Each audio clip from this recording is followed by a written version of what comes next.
বর্তমান বিএনপি সরকারের দেশ পরিচালনা নিয়ে প্রশ্ন তুলেছেন হাসনাত আব্দুল্লাহ। শনিবার এক ফেসবুক পোস্টে তিনি জানতে চান, প্রধানমন্ত্রী তারেক রহমান আসলেই কি নিজের সিদ্ধান্তে দেশ পরিচালনা করছেন, নাকি নেপথ্য রয়েছে অন্য কোনো প্রভাবশালী শক্তি।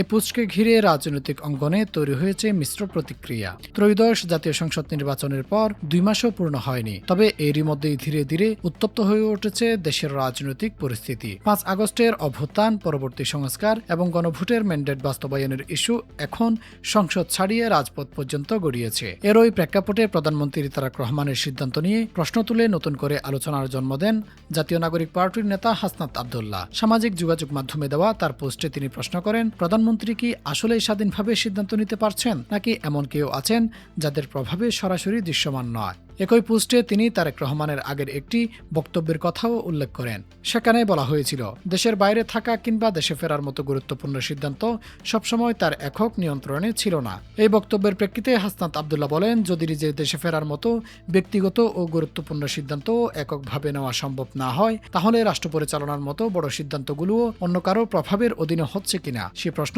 থেকেই যায়।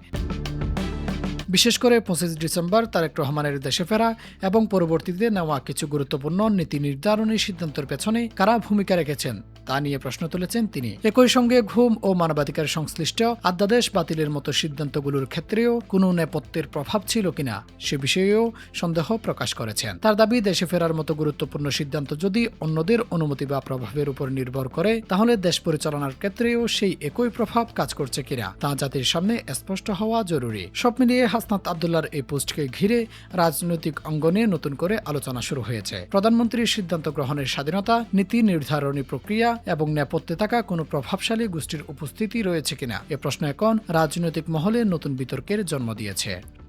Shafiul Alam, true news.